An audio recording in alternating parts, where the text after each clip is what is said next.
গাধাকে সৃষ্টি করার পর তাকে বলা হলো সকাল থেকে সন্ধ্যা পর্যন্ত তাকে ক্লান্তিহীন পরিশ্রম করতে হবে, সারা জীবন তাকে পিঠে ভারী বোঝা বইতে হবে, খেতে পাবে শুধু ঘাস, আর তার মাথায় কোনো বুদ্ধি থাকবে না। তার আয়ু হবে 50 বছর। গাধা করজোড়ে সৃষ্টিকর্তাকে বলল, আমি এত বছর বাঁচতে চাই না, আমাকে 20 বছর আয়ু দেওয়া হোক। সৃষ্টিকর্তা সেটাই মঞ্জুর করলেন। কুকুরকে যখন সৃষ্টি করা হলো তখন তাকে বলা হলো যে সে হবে মানুষের সবচেয়ে বড় বন্ধু, কিন্তু সে খাবে মানুষের উচ্ছিষ্ট, এবং তার আয়ু হবে 30 বছর। কুকুর সৃষ্টিকর্তাকে বলল, আমি এত বছর বাঁচতে চাই না, আমাকে 15 বছর আয়ু দেওয়া হোক। সেটাই মঞ্জুর করা হলো।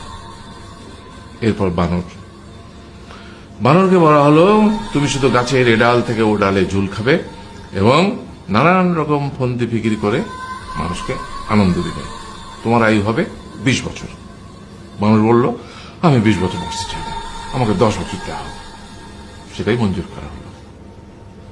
এবার এলো পুরুষ মানুষের পালা।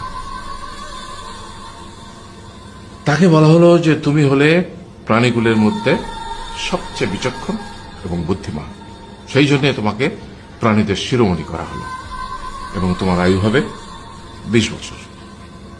তখন পুরুষ মানুষ বলল, করজোড়ে বলল সৃষ্টিকর্তাকে যে 20 বছর আয়ু অত্যন্ত কম, হে প্রভু, আমাকে ওই গাধার সে যে 30 বছর আয়ু চায়নি সেটা আমাকে দেয়া হোক, ওই যে কুকুর 15 বছর ফিরিয়ে দিয়েছিল সেটাও আমাকে দেয়া হোক, আর যে বানর 10 বছর নেয়নি সেটাও আমাকে দেয়া হোক।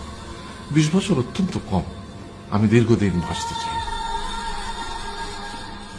সৃষ্টিকর্তা সেটাও মঞ্জুর করলেন। তারপর কি হলো?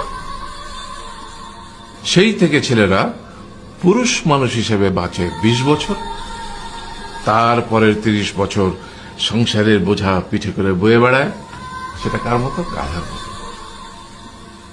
তারপরের 15 বছর সে তার ছেলে মেয়েরা যা দেয় সেই রকম ঠিক কুকুরের মতো উচ্ছিষ্ট খেয়ে বাঁচে। আর তারপরে বৃদ্ধ বয়সে ঠিক বানরের মতো, যেমন গাছের এডাল থেকে ওডাল ঝুল খায় বানর, তেমনি এই ছেলের বাড়ি থেকে ওই ছেলের বাড়ি, আর নানান রকম ফন্দি বিক্রি করে তার নাতি নাতনিদের আনন্দ দেওয়ার চেষ্টা করে।